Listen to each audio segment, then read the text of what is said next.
minha primeira vez.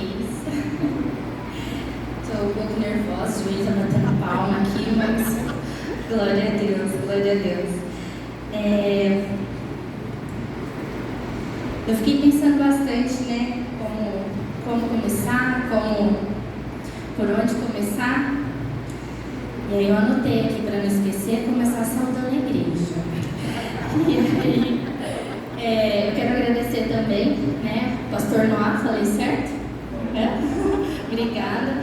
O Eliseu, que me convidou, que foi o intermediário.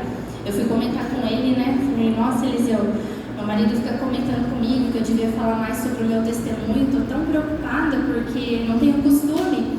E aí o Eliseu falou assim, poxa, que legal, quando você vier passar o Natal aqui já começa. Eu falei, poxa, que legal. E, claro, agradecer a Deus também por essa oportunidade. Posso orar? Para dar uma acalmada? Pai, obrigada, Senhor. Obrigada, Jesus, por essa oportunidade. Obrigada porque o Senhor nos ama, porque o Senhor enviou o seu Filho Jesus para morrer e ressuscitar por nós. E hoje nós, através da graça, podemos te acessar.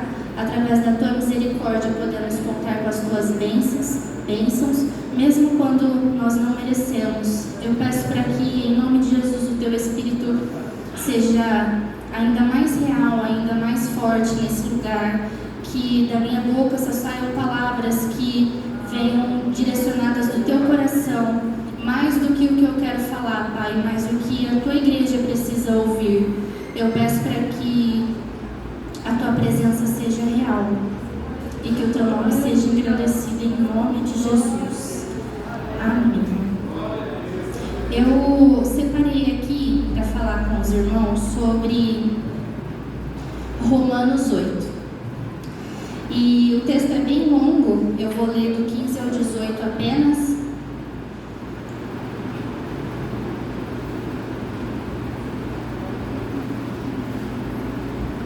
Ali no telão, vou começar.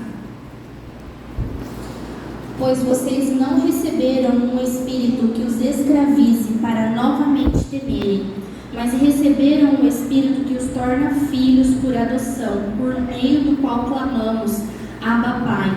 O próprio Espírito testemunha ao nosso espírito que somos filhos de Deus. Se somos filhos, então somos herdeiros, herdeiros de Deus e co-herdeiros com Cristo, se de fato participamos do seu sofrimento, para que também participemos da tua glória. Considero que os nossos sofrimentos atuais não podem ser comparados com a glória que em nós será revelada. Amém? Amém.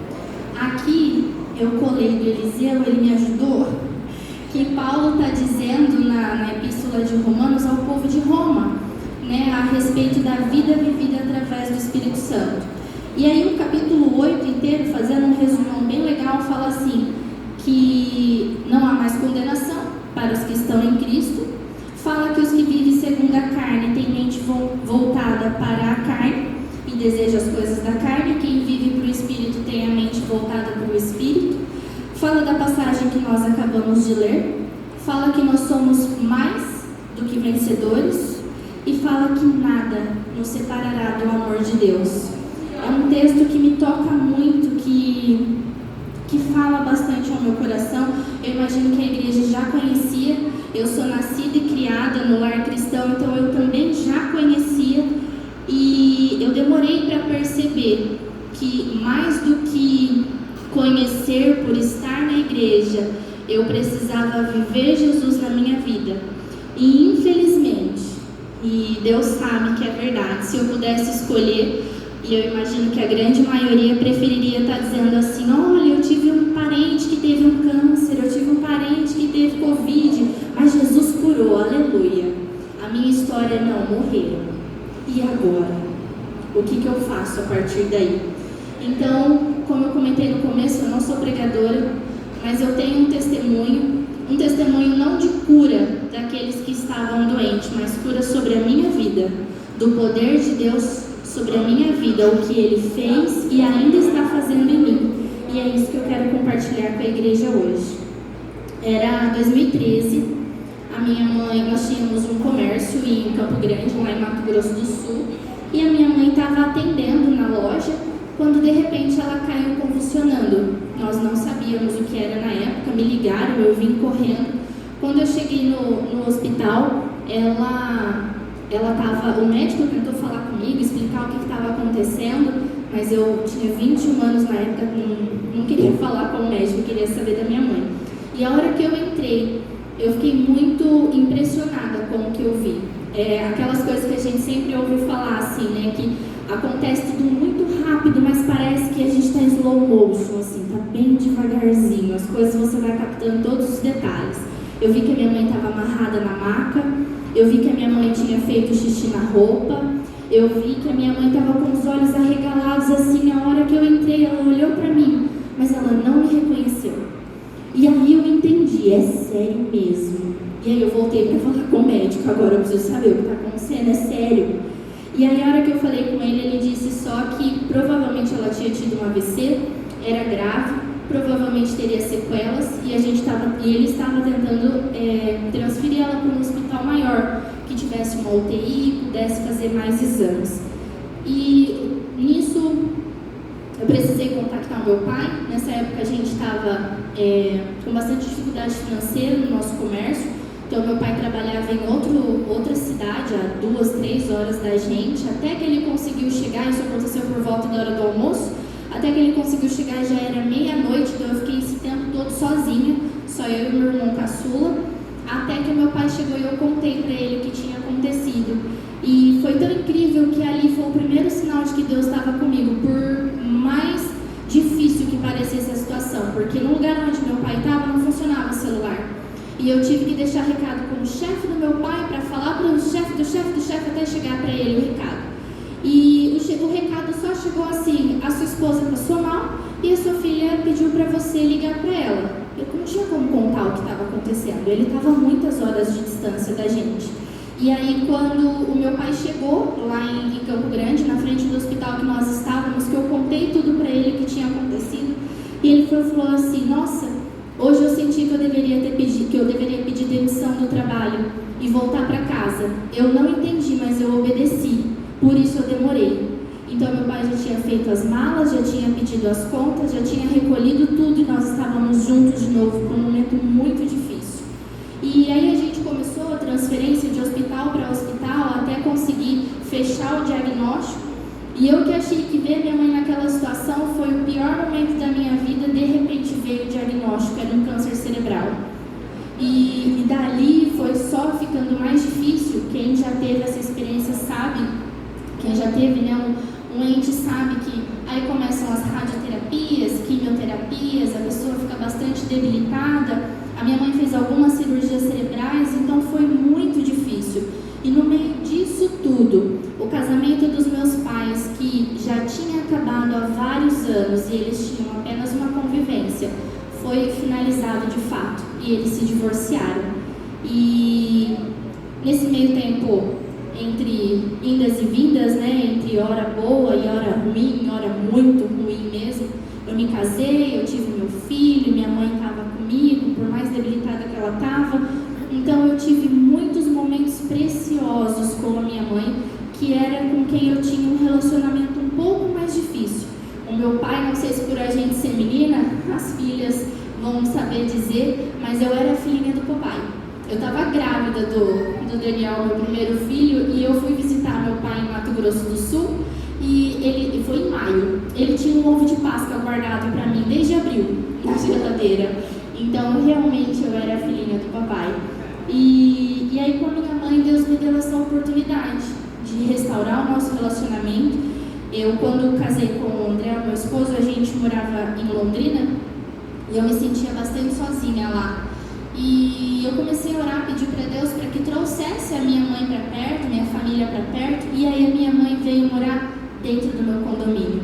E mais uma vez o Senhor ali foi bondoso comigo, porque a partir dessa convivência mais próxima, que não só por telefone, eu pude ajudar, acompanhar ela em todas as consultas, todos os pré-operatórios era eu quem estava lá, toda a chegada dos centro cirúrgico era eu quem estava lá, toda vez que ela internava era eu quem estava lá. Então Deus foi muito bondoso comigo, me permitindo viver esses momentos com a minha mãe.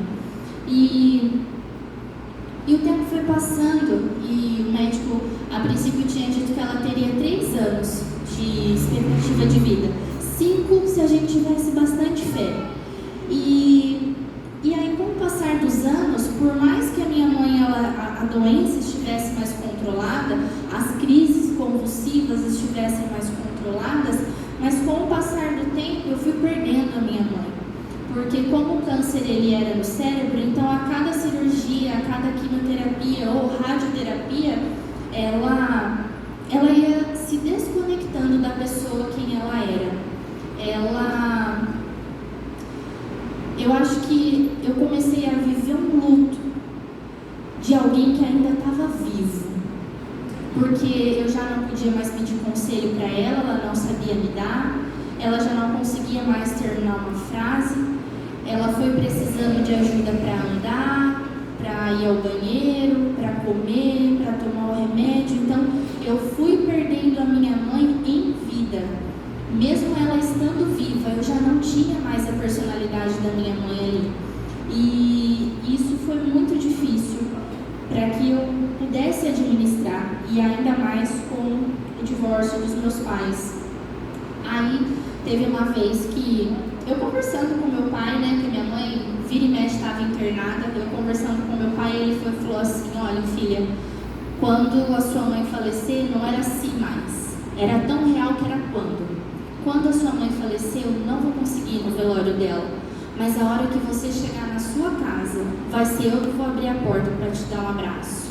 E aquilo me confortava tanto, porque a minha vida ia tão de ladeira abaixo em relação à minha mãe, por mais que a gente orava, por mais que a gente via a bondade de Deus, por mais que nós já fôssemos completar 8 anos, sendo que a estimativa era de 3 a 5, nós já íamos completar 8, mas estava muito difícil. E aí meu pai me fez essa promessa. E aí no meu aniversário de 2021, eu não tive a minha mãe aquele ano. Ela sempre levava um bolo para mim, em casa a gente cantava parabéns, e naquele ano acho que ela não sabe nem que dia da semana que era. Aquele ano passou. E aí sabe quando faz aquele bom? Gente, minha mãe morreu mesmo. Porque meu marido brinca que no dia do meu aniversário é feriado nacional, só o Brasil não está sabendo. Mas na minha casa era assim, era um dia todo especial para a filhinha e para o meu irmão também. Então a minha mãe manteve essa tradição mesmo depois de adulta. Mas infelizmente naquele ano ela não pôde vir ao meu encontro. E para piorar a situação, meu aniversário foi no final de semana, eu ia até a casa dela na segunda-feira, mas quando eu entrei em contato para ir até a casa dela, eu soube que ela estava internada, que ela estava a caminho do hospital, na verdade, por uma febre sem causa. E aí lá no hospital, os médicos receberam e disseram que ela estava em processo ativo de óbito. Misericórdia, espero que ninguém nunca ouça esse termo. É muito triste você olhar para a pessoa e fica em looping na mente, processo ativo de óbito. Minha mãe respirava um pouco mais profundo, eu já levantava, e agora? Ai meu Deus, ela está morrendo? Ah não, só um bocejo, ok, senta na cadeira de novo. A gente não descansa, uma tensão constante, porque a gente já está avisado, a pessoa está partindo. E eu estava tão focada nessa época, e para minha infelicidade, o meu pai também internou. O queridinho, meu favorito, também internou. E era de Covid, 2021. E aí o meu pai internou e eu falava com ele por WhatsApp, na maior parte do tempo, mas a minha atenção maior, ela estava na minha mãe, porque ela estava em processo ativo de óbito. Ela precisava da minha atenção, meu pai ia me receber em casa. Então eu precisava viver aquele momento para chegar ao próximo momento de receber o colo do meu pai. E os dias foram passando, e Deus, em sua infinita bondade, misericórdia, aquela que estava em processo ativo de óbito, Deus permitiu que ela tivesse alta. Ela teve alta médica, ela voltou a falar. Eis que um dia eu cheguei no hospital sem pretensão alguma e falei: oi mãe, bom dia, tudo bem? E ela respondeu: tudo bem, e você? Gente, fazia meses que eu não ouvia a voz da minha mãe. Ela já não falava há meses. E aí naquele dia eu ouvi a voz dela e a gente celebrou e a gente ficou muito contente. E aí ela teve alta. E nós estávamos na casa dela, eu, meu irmão e a minha cunhada. E enquanto nós estávamos glorificando a Deus por aquele momento da minha mãe ter tido alta, eu recebi uma mensagem no WhatsApp. Tem hora que é santo, mas tem hora que vem na estratégia para roubar a gente, né? E a mensagem era da minha madrasta e falava que meu pai tinha sido entubado. E aí eu me reuni na cozinha com o meu irmão e a minha cunhada e a gente conversou: e agora? É Covid, a gente vai para lá, não pode entrar, tá em isolamento, é na UTI, intubação, o que a gente faz? Até que o meu irmão falou assim: vamos viver esse momento, não vamos deixar a glória desse momento, a alegria desse momento ser roubada, vamos aproveitar o agora e depois a gente vê o que faz. E aí nós voltamos e comemoramos e tiramos fotos junto, minha mãe com um sorriso tortinho, assim, tadinha, mas tirou foto com a gente, brincou, sorriu, nós estávamos muito felizes. E aí, voltando para casa, nós não conseguimos conversar muito bem no carro, estava todo mundo muito perdido, mas eu me lembrei que quando a minha mãe, quando a gente descobriu a doença da minha mãe, a minha maior preocupação era perder ela na condição do nosso relacionamento. Porque eu sempre ouvi falar que a saudade dói, mas o remorso dói mais. Então eu fiquei muito receosa de ter remorso sobre o que eu não tinha vivido com a minha mãe, sobre os eu te amo que eu não tinha dito, sobre os abraços, sobre os beijos que eu não tinha dado. Então eu tinha muita preocupação sobre isso. E Deus me permitiu que nós reconstruíssemos tudo isso juntas, apesar de que ao passo que a gente melhorava o nosso relacionamento, eu perdia um pouquinho da essência da minha mãe. No final, eu tive um relacionamento com ela muito melhor. E até que eu consegui entender nesse processo todo de quase 8 anos a oração de entrega. Porque a gente ora e fala assim: se Deus quiser, se Deus fizer, Ele é Deus. Se não fizer, Ele é Deus. Se curado eu for, Ele é Deus. Se não for, Ele é Deus. Mas, gente, na hora de ajoelhar, orar e falar assim: Deus, é sério. Se você não fizer, vai ficar tudo bem. Se você não curar, vai ficar tudo bem. É difícil porque parece que a gente está concordando que Deus pode levar aquela pessoa que a gente ama. E na verdade não é, a gente não concorda. Nós fomos feitos, o plano original era para que fôssemos eternos. Por isso que Jesus voltou, morreu e nos garantiu a eternidade novamente. Por isso que quando a gente perde alguém que a gente ama, dói tanto, porque nós não fomos feitos para viver separados. Nós fomos feitos para sermos eternos e vivermos eternamente junto daqueles que nós amamos, juntos de Deus, juntos de Jesus e do Espírito Santo. E aí eu consegui fazer essa oração de entrega pela minha mãe. No decorrer dos anos, meu marido foi fonte indispensável, me guiou por todo o caminho para que eu alcançasse isso. Então, quando eu estava voltando da casa da minha mãe com o meu irmão e minha cunhada, eu me lembrei dessa oração de entrega. Gente, diante de Deus, eu pensei assim: poxa, se Deus permitiu que eu vivesse quase 8 anos com a minha mãe, se ela ia morrer essa semana e ela teve alta, o que Ele não vai fazer pelo meu pai? O que Ele não pode fazer pelo meu pai? E eu fechei os olhos e eu orei, eu falei: Deus, eu te entrego porque eu confio em você. Adivinha? Ele morreu. Gente, no final de semana seguinte, meu pai morreu. Não deu tempo da gente fazer uma campanha de oração, não deu tempo da gente ver ele internado, não deu tempo da gente viajar para cá. Nós somos do Paraná, ele era daqui de São Paulo. Não deu tempo de vir para cá, não deu tempo. O telefone tocou e falou: o tempo acabou. Ele morreu. E quando ele morreu, Jesus amado, eu fiquei tão chateada com Deus. Mas eu fiquei tão chateada com Deus. Gente, que se Deus fosse uma pessoa que aparecesse na minha frente, a gente brigava porque eu estava furiosa com Ele. Eu prometi que eu confiaria, mas eu confiaria porque eu já vi o que Ele tinha feito pela minha mãe? Será que Ele estava distraído e aí de repente recolheu meu pai? Será que Ele não viu? Será que Ele não ouviu minha oração? Será que Ele não viu que o meu pai tinha me feito uma promessa? Era Ele que ia me abraçar e meu pai morreu. Eu fiquei furiosa com Deus. Eu não conseguia orar, irmãos, eu estou rasgando meu coração, eu não conseguia orar. Eu ia orar, eu falava, Deus, querido Deus, meu Pai, oh Deus, meu Pai, o que você fez, meu Pai?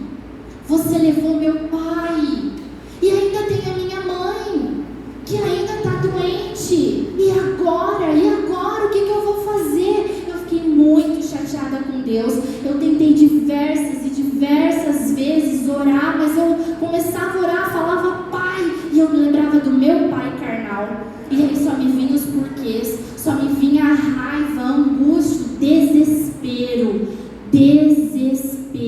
de pensar que o que eu imaginava que ia acontecer ainda ia acontecer, mas eu já tinha um buraco dentro de mim. Eu já não tinha meu pai que prometeu que ia me dar a mão. Então foi muito difícil.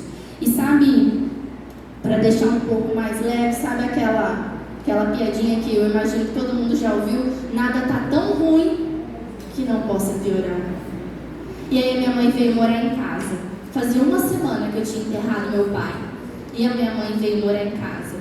Ela usava fralda, ela só ficava na cama, ela não conseguia ficar sentada na cadeira de rodas. A alimentação dela tinha que ser só papinha. Os comprimidos tinham que ser macerados, porque ela não conseguia engolir. E ela veio para minha casa e eu estava destruída. E eu tinha que cuidar da minha mãe, ela precisava de mim. E no que ela veio para minha casa, eu achei que realmente aquilo era pedir demais do que eu podia dar. Mas bem sei os pensamentos que tenho sobre vós, pensamentos de paz e não de mal. E aquele colo que eu achei que eu fosse receber do meu pai, nesses dias, sem a minha mãe conseguir falar uma palavra, foi ela que me consolou. Eu tive crises de choro na rua, eu tive crises de choro no carro, eu tive crises de choro cuidando da minha mãe, e ela, ora consciente, ora em um universo paralelo, não sei, mas era ela quem pegava na minha mão, enquanto eu estava alimentando ela. Era ela que às vezes cruzava o olhar e fazia um micro contato visual comigo. E aquele olhar dizia tudo, dizia, você vai conseguir, você vai conseguir, você vai conseguir. E eu fui vivendo aquela experiência com a minha mãe, nós tivemos bastante ajuda dos nossos familiares. Eu até coloquei aqui que era um ponto que eu queria falar sobre como é difícil, né, a gente juntar várias cabeças para pensar sobre uma causa. Então, quando a minha mãe veio para minha casa, com uma semana da morte do meu pai, a gente precisando se organizar todo mundo, e compra cama, compra cadeira, compra várias coisas que não tinha na minha casa. Então, outra turbulência, né, falar com um parente, dividir, fazer conta, não foi fácil. Mas nós conseguimos reunir todo mundo, e com o meu irmão eu revezava o cuidado. Então eu cuidava durante a semana, meu irmão cuidava aos finais de semana, e assim nós fomos por longos 20 dias. Foram 20 dias. E aí a minha mãe já estava em cuidados paliativos, nós não tínhamos mais nenhuma expectativa de tratamento para ela. E eu só falei assim para a equipe do paliativo, falei, olha, eu não gostaria que acontecesse nada em casa. Todo mundo entendeu? Não quero que ela morra em casa. Eu estou destruída, imagina minha mãe morrendo no quarto onde os meus filhos dormem. Não me deixa passar por isso. E aí a minha mãe foi piorando, até que um dia o hospital me ligou, como de praxe, eles quem vinham na minha casa, a gente já não podia ir mais, porque tinha que chamar a ambulância para levar ela, a gente não conseguia levar ela mais nem de carro.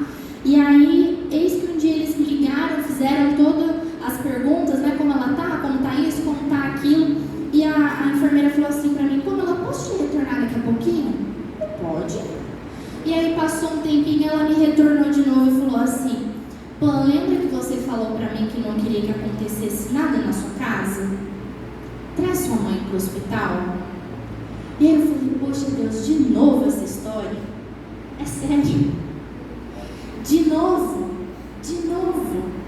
E nesses dias todos, eu ainda não tinha conseguido orar. Eu ainda estava muito chateada com Deus.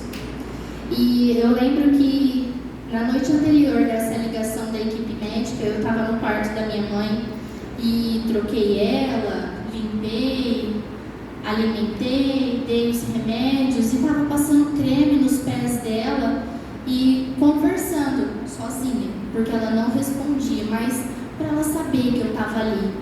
E eu chorei muito naquela noite. Eu falei, mãe, eu não sei se a gente pode escolher ficar. Se Deus chega e a gente fala, não, eu preciso de mais um tempinho. Falei, mãe, eu não sei se a gente pode escolher, mas se você puder escolher, escolhe ficar. Escolhe ficar, eu preciso de você agora. Não me deixa, não me abandona agora, me dá mais um tempo. Eu olhava para dentro do meu coração e era um breu, uma escuridão, eu não conseguia ver perspectiva nenhuma.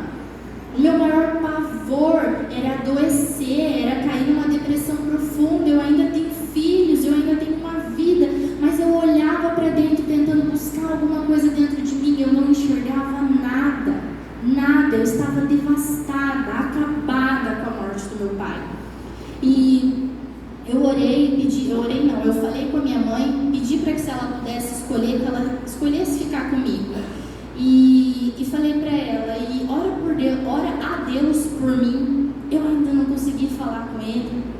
Fala para ele que eu quero me aproximar, mas sabe quando a pessoa perde a confiança, a nossa confiança? Então, tipo assim, poxa, eu gosto daquela pessoa, mas eu tô chateada com ela, eu não consigo me aproximar. E era assim que eu me sentia com Deus. Eu sentia falta, eu queria falar com Ele, eu queria cantar, eu queria estar perto, eu queria orar, mas era como se eu fosse duas pessoas. Olha que curioso, é como se eu fosse carne e espírito. O meu espírito com saudade, querendo falar com Ele, e a minha carne não queria, estava machucada. E eu fui e pedi isso para minha mãe, e no dia seguinte a minha mãe internou. Toda a minha família, que é daqui de São Paulo, foi para lá, para Londrina. Todos eles conseguiram ver a minha mãe viva, de olhos abertos, mesmo sem interação. Mas todo mundo conseguiu ver ela. Isso foi numa sexta, aí passamos o sábado e o domingo com ela. Na segunda-feira, todo mundo já tinha ido embora e era o meu horário de ir fazer o plantão com a minha mãe. Eu passava o dia com ela. E naquele dia eu falei para meu esposo, eu não consigo porque há 30 dias atrás, quando era minha mãe que estava internada em processo ativo de óbito, eu falava para Deus, Senhor, se o Senhor for recolher a minha mãe hoje, que seja no horário que eu estiver aqui, eu quero estar segurando a mão dela. Eu imaginava assim, que na hora que Jesus estivesse ali recolhendo a minha mãe, poxa, seria o meu contato mais próximo com o céu. Alguém, quero crer eu, que era Jesus, que vinha do próprio céu para recolher a minha mãe, e eu estaria ali, seria magnífico. Mas 30 dias depois da morte do meu pai, eu não conseguia imaginar, olhar e ver minha mãe morrendo. Eu não conseguia imaginar. Então naquela segunda-feira eu não consegui ir para o hospital. Foi o meu marido quem foi no meu lugar.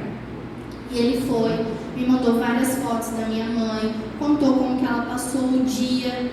E depois que ele saiu, eu estava estendendo roupa no fundo de casa e ainda sem conseguir falar com Deus. E no que eu estava estendendo as minhas roupas, de repente eu comecei a ouvir um louvor. Queria me lembrar que louvor é esse, seria muito especial, mas não lembro. Mas me chamou a atenção que do fundo da minha casa eu não ouvia louvor, eu ouvia outros tipos de música. Mas naquele dia eu tocou um louvor, e aquele louvor quebrantou o meu coração. E eu comecei a chorar, e quando eu percebi, eu estava orando. Foi natural, foi leve, e eu orei, e eu contei para Deus, eu falei assim, Senhor, eu não consigo te prometer nada agora, eu não consigo te garantir nada agora.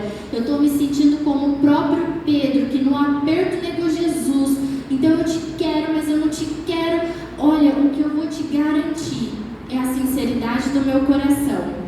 Eu vou contar para você que está doendo. Eu vou contar para você que eu fiquei chateada. Eu vou contar para você que eu me senti traída. Eu vou contar. E eu contei tudo para Deus naquele dia. Eu abri o meu coração para Ele e falei tudo o que eu estava sentindo, como eu estava me sentindo. E naquele dia à noite, quando meu marido chegou do hospital, me deu uma crise de choro horrorosa. E eu chorei. A hora que eu esvaziei, que eu estava sentada no sofá, ele falou assim para mim: vamos dar uma voltinha? Para dar uma arejada na mente, para sair um pouco desse ambiente. E no que eu fui levantar do sofá, oi, é a Pamela, a filha da Elizabeth? Sim, ela acabou de falecer. E minha mãe tinha falecido também. E os dias que se passaram depois disso foram muito difíceis. Como eu comentei com os irmãos, no começo eu fiquei muito chateada com Deus. Depois eu me senti como Pedro. Eu falei: Jesus, o nosso amor, só o meu amor é raso. O meu amor é de mentira, não é possível. Eu cantei, eu gritava na igreja que te amava. E agora eu tô chateadinha porque você levou meu pai, levou minha mãe. Então eu tive várias e várias dessas fases. Mas eu creio que, como eu separei para falar que a esperança não é esperança quando a gente espera pelo que vê. Então eu tinha esperança, mas eu tinha esperança pelo que eu via, pelo que eu já tinha visto. Mas não foi o que aconteceu, e a obra foi na minha vida e não na vida dos meus pais aqui na terra. A partir desse momento da perda, eu me senti órfã. Eu me senti órfã por várias e várias vezes. Sabe quando você pensa assim: quem está orando por mim hoje? Quem deitou e antes de dormir ajoelhou e orou por mim? Quem me cobriu com uma patente espiritual? Para quem que eu ligo para pedir um conselho? Poxa, essa receita que não está dando certo aqui, para quem que eu pergunto? Nossa, e esse parafuso que eu não acerto? Como que eu vou falar com meu pai? E então eu tive vários desses momentos e tenho hoje. Hoje eu chorei pro meu marido e falei: poxa, queria tanto contar com meu pai que eu vou estar no púlpito. Queria tanto falar para minha mãe, porque eles também eram cristãos e também eram da Bleia como a gente. E eu queria tanto contar para eles. E eu não tinha para quem ligar. Não tinha. Então foi como eu falei no começo. Eu queria poder subir aqui e falar assim: minha mãe teve câncer na cabeça e foi curada. Meu pai teve Covid e foi curado. Mas a história que eu tenho para contar é que eles morreram, mas eu encontrei a vida. Eu encontrei a vida. Sabe aquela passagem que fala: antes eu só ouvia falar, hoje eu senti na pele o que Deus pode fazer na nossa vida, apesar de qualquer coisa.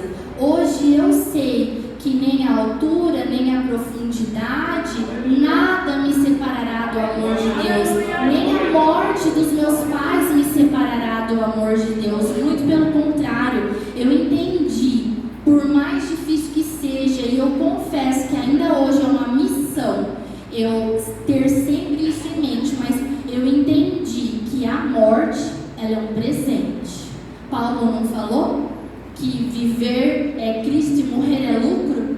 Gente, eu não queria passar por isso, mas já que passei, a minha bandeira hoje é a esperança, a cura para o luto, a restauração, a vida em abundância, a plenitude no Senhor. Em nome de Jesus, se alguém diz luto eterno, saudade eterna, que caia por terra essa palavra da sua boca agora, porque eterno é só o Senhor, eternas são só as promessas que Ele nos fez, e Ele não nos garantiu que nós viveríamos uma vida aprendendo a saudade, a lidar com a saudade, aprendendo a lidar com a dor. Não, Ele prometeu que nós seremos mais do que vencedores. Ele prometeu que nós teremos vida em abundância, vida plena nele. E quando acabar aqui, vida eterna.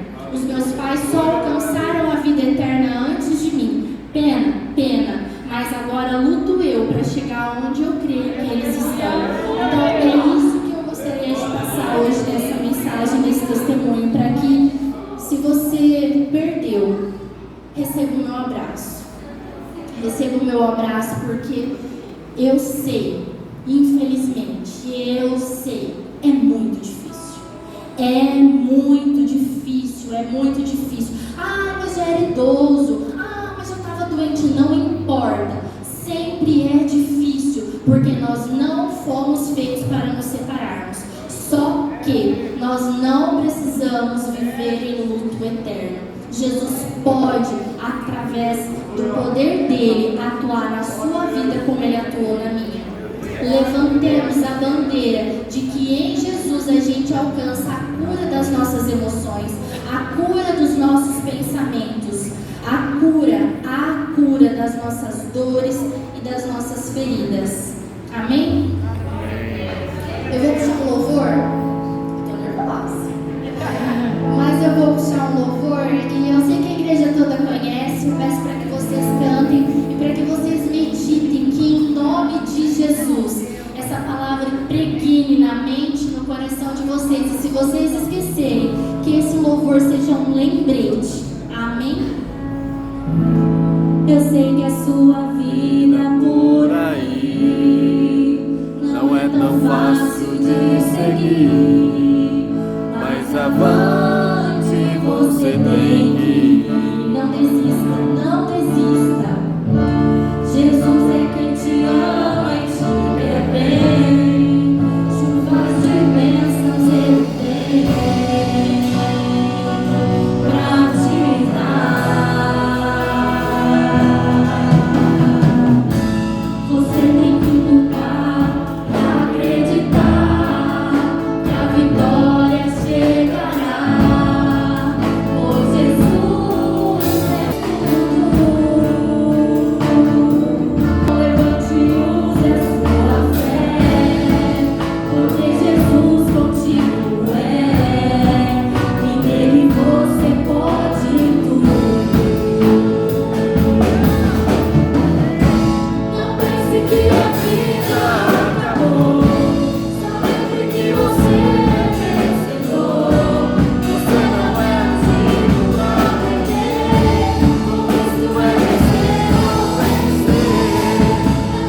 A vitória nunca vem, não tem vitória pra você vencer.